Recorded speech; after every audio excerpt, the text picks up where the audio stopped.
¿Qué factores pueden llevar a una persona a agredir sexualmente a un menor o a una menor de edad? Y para eso hemos invitado al doctor Luis Matos, psiquiatra, psicoterapeuta, investigador del Centro de Investigación en Salud Mental de la Universidad Cayetano Heredia. Bienvenido a RPP, doctor Matos. Muy buenas noches. Gracias por compartir estos minutos con nosotros.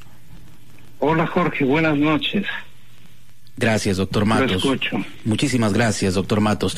Doctor Matos, en este momento, lo había mencionado, hay una corriente de indignación generalizada. La población está exigiendo un juicio rápido, medidas drásticas contra el agresor sexual de esta pequeñita, de este angelito en Chiclayo. Pero vamos al ámbito de la salud mental. ¿Cómo podemos identificar a una persona que se va a convertir o puede convertirse en un agresor sexual? Bueno, la pregunta en realidad es muy compleja. Lo que podríamos decir es que el perfil de los agresores sexuales no es único. Y cada caso en realidad es particular. Es como si dijéramos qué número de calzado debe usar la gente. Es algo tan personal, tan individual. Por supuesto, hay algunos factores, si se quiere, comunes, como un común denominador. Pero no hay pues un test, un diagnóstico, un perfil preciso y clarísimo, ¿no? Entonces, dentro de los perfiles de los agresores sexuales tendríamos que considerar aspectos como una historia familiar conflictiva.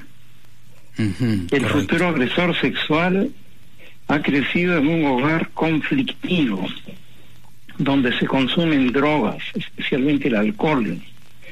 Hay conflictos entre los padres, divorcio, maltrato, y han sido testigos de mucha violencia y la han sufrido.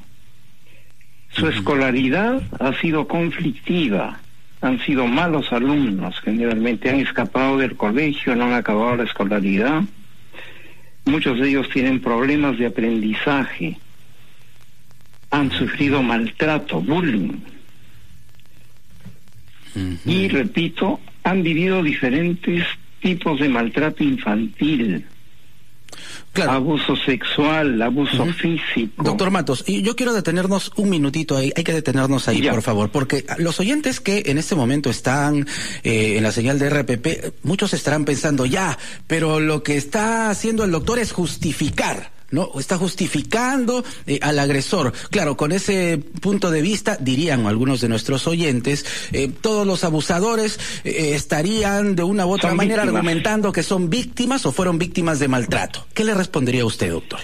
Yo diría que, en primer lugar, hay que diferenciar justificar una conducta a comprenderla. Si yo veo que un chico golpea a una niñita y a lo mejor intenta manosearla, yo, al averiguar que ese chico a lo mejor ha sido víctima también de maltrato y de violencia y hasta de abuso sexual, no lo estoy justificando, estoy tratando de entender que a lo mejor esos factores también han contribuido. Pero en todo esto hay otro factor que todavía no he mencionado. Tienen una formación moral deficiente. No se les ha explicado la diferencia entre tener una actividad sexual consentida a tenerla violentando. A lo mejor ni en el colegio. Oye, usted sabrá que hay grupos de personas que se niegan a que en los colegios se enseñen estas cosas. Es decir, hay gente que dice, con mis hijos mejor ni te metas. Entonces, ¿qué pasa? Que al niño no se le puede decir, mira, hijito, tu cuerpo es tu territorio, tú no puedes dejar que te estén tocando. Hablamos de educación sexual aquí, doctor Matos. Claro, porque habrá alguien que diga, le están pervirtiendo a mi hijita al hablarle de eso. Es un punto muy interesante el que está tocando el doctor Matos. Por favor, le pedimos que continúe con nosotros. Desde ya le planteamos una interrogante.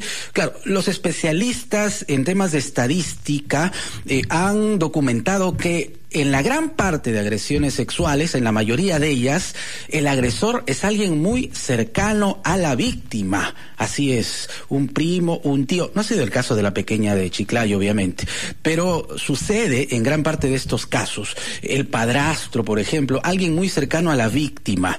¿Por qué sucede esto y cómo evitar estas situaciones extremas? Desde ya le planteamos esa pregunta al doctor Luis Matos Retamoso, psiquiatra, psicoterapeuta. Con él y más retornamos. Hoy estamos aprendiendo más, amigos, nuestros oyentes, todos, sobre lo que significa la agresión sexual contra menores en nuestro país. Y estamos de vuelta aquí en Así Somos y en RPP, la voz de todo el Perú. Soy Jorge Rodríguez, te acompaño hasta la medianoche, hasta las 12.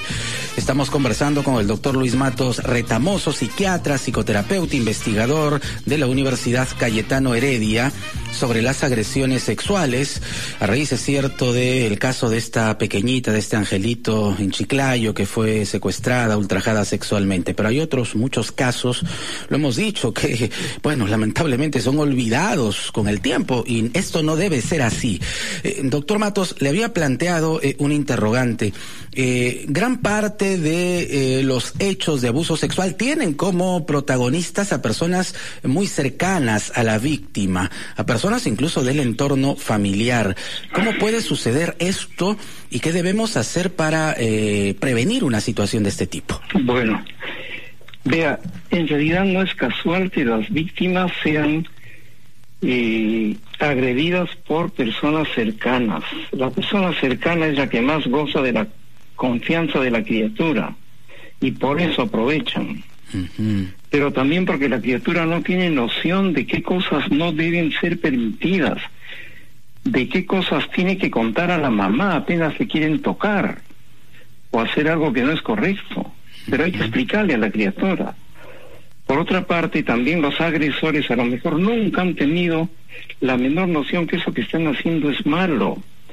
Vea, y yo no sé si ustedes ubican a Rafael León. Sí, claro. Un escritor, así psicólogo y periodista, para mí, fuera de serie. Sí, así es. Él escribió cuando, creo que su tesis fue el tema de los violadores.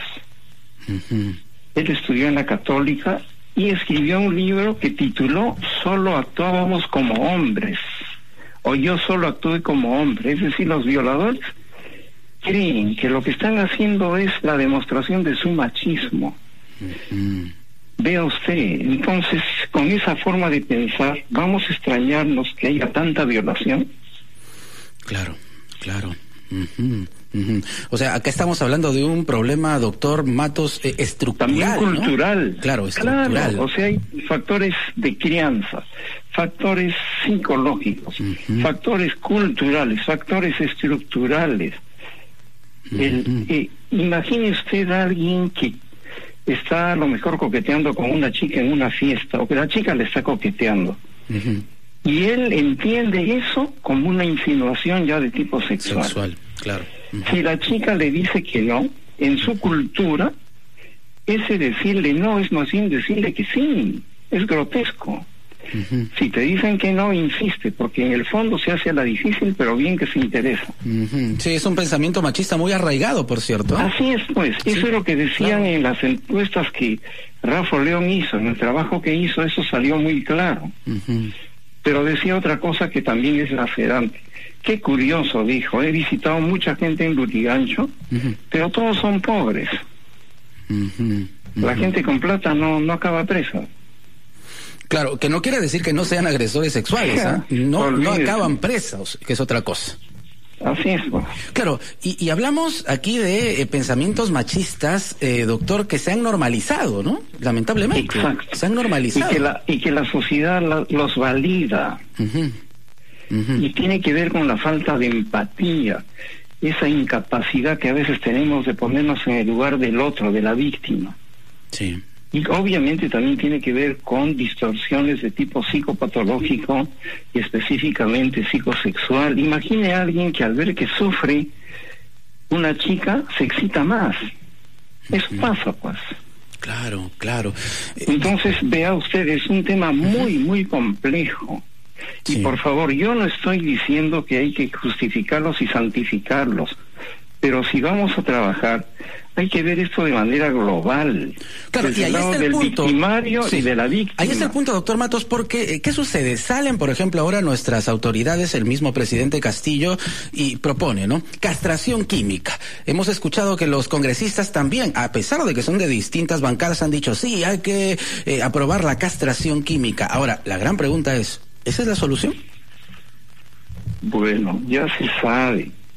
Yo no sé si ustedes tienen presente que en el año 2018, si no me equivoco, el Congreso votó una ley sobre la castración química. Uh-huh. Sí. Y la aprobó el año 2017. Uh-huh. Y obviamente hubo muchos especialistas que dijeron que eso no servía para nada. Es populismo nomás. Uh-huh. Uh-huh. Claro, lo que mencionaba hace unos instantes, doctor Matos, ¿no? Cuando tenemos un hecho de este tipo tan dramático, salen muchas personas a proponer este tipo de cosas, ¿no? Castración química, por ejemplo. Pero ¿qué pasa después, no? Muchas veces no hay ni siquiera un seguimiento del caso. Claro, no hay ni siquiera un seguimiento del caso, ya que hablamos de salud mental, no hay apoyo mental, psicológico, emocional para la víctima o para las familias. Claro, y también hay que tomar en cuenta que todo esto tiene que prevenirse. Uh-huh. Repito, enseñar a las criaturas, varoncitos y mujercitos, desde muy pequeños, que su cuerpo es su territorio, que a mí nadie me toca sin mi consentimiento, uh-huh. Y que en el primer avance de mi profesor o del cura de la parroquia o del vecino que me quiera tocar, le cuento a mi mamá de inmediato. Uh-huh. Uh-huh. Ese es el tema. Claro, claro. Y creerle también, doctor, a los pequeños, ¿no? A nuestros hijos. Bueno, hay mamás también, pues, que son muy patológicas, que no solamente no creen, uh-huh. Se burlan. Sí, claro. Y padres ni se diga, ¿no? Uh-huh. Pero también felizmente hay padres que sí reaccionan, que justo sí dicen, con mi hijo no se meten, en ese caso sí, con mi hijo no se meten, a mí no me lo tocan. Hace unos instantes, doctor, hemos recibido una llamada de un oyente en Arequipa que nos contó su testimonio. Él nos dice que en este momento se encuentra incluso en un proceso judicial porque él ha denunciado a un familiar muy cercano por tocamientos indebidos, y que resulta que toda la familia se le ha ido en su contra, ¿no?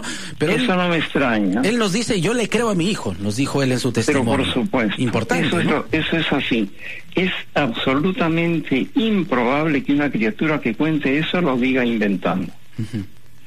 Y para eso está la cámara Gesell, y para eso están los especialistas que pueden entrevistar al niño. Se graba la entrevista, hay incluso un perfil, eso sí, una forma de contar del niño que hace que uno diga esto es auténtico. Claro. Por supuesto. Por supuesto. Entonces, doctor, ¿qué debemos hacer ante un caso digamos, de denuncia, de testimonio de abuso sexual? ¿Qué hacemos si un niño, no necesariamente nuestro hijo, no puede ser nuestro sobrino, el hijo de un amigo, de repente tiene más confianza hasta que con los propios padres, con alguien cercano, y cuenta, ¿no? Así es. Me han tocado, mi profesor se acercó, me tocó de mala manera. ¿Qué debemos hacer? O me está insinuando cosas, También, ¿no? También, claro. ¿Qué debemos hacer? De inmediato reaccionar. Primero creerle a la criatura. Efectivamente, decirle yo te creo a ti, cuéntame.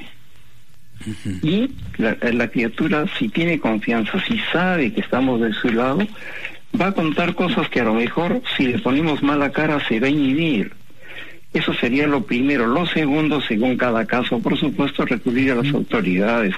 Y tercero, a nivel social, no esperar, mi estimado, que la cosa llegue pues a los extremos.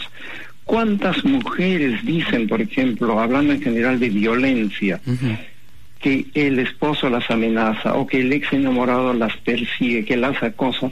Van a la comisaría y ahí queda la cosa. Y al final, cuando la matan, recién dicen, sí vino, pero ¿quién iba a pensar pues que iba a llegar tan lejos este infeliz, ¿no? Uh-huh, uh-huh, claro. Entonces, igual con los niños. Uh-huh. Es muy importante entonces generar confianza en nuestros hijos, que ellos sepan que son escuchados. Y generar un movimiento social de respeto, uh-huh, de consideración de los derechos humanos. Así como los adultos tenemos derechos humanos, los niños con más razón. El niño es más sagrado. Acuérdese lo que dice la Biblia. Cristo, ¿qué dijo? Que aquel que toca a uno de estos pequeños, más le valiera amarrarse una piedra de molino y tirarse al río. Claro, sí. ¿No decía eso? Sí, es cierto, es cierto. Entonces, pues, hay que generar, en ese sentido, sí, un movimiento de indignación contra todos los que atacan a los niños. Pero no solo quedarnos en eso, enseñarles a los niños a defenderse, a los padres a creer, a las madres a creer en sus hijos, a los profesores, que cuando un niñito les cuente algo no digan te habrá parecido. Es lo que hablábamos, ¿no? La confianza que deben tener nuestros hijos en nosotros y que nosotros también debemos tener en ellos y demostrarles esa confianza también. Doctor Matos, extraordinario realmente, como siempre. Muchísimas gracias por este diálogo con RPP. Un fuerte abrazo. No habría tanto más que decir, pero por lo menos algo habremos dicho. Sí, gracias. Su aporte es muy, muy importante para nosotros, para nuestros oyentes. Muchísimas gracias. El doctor Luis Matos Retamoso, psiquiatra, psicoterapeuta, investigador de la Universidad Peruana Cayetano Heredia. Nos quedamos con esto último, ¿no? Tener confianza en nuestros hijos, generar esa confianza, saber que cuando un niño denuncia un abuso sexual, esto es cierto, así es. Entonces hay que creerle, hay que hacer el seguimiento respectivo, la denuncia respectiva también en casos puntuales, oportunos, y principalmente, ¿no? Estar alertas, estar muy alertas con nuestros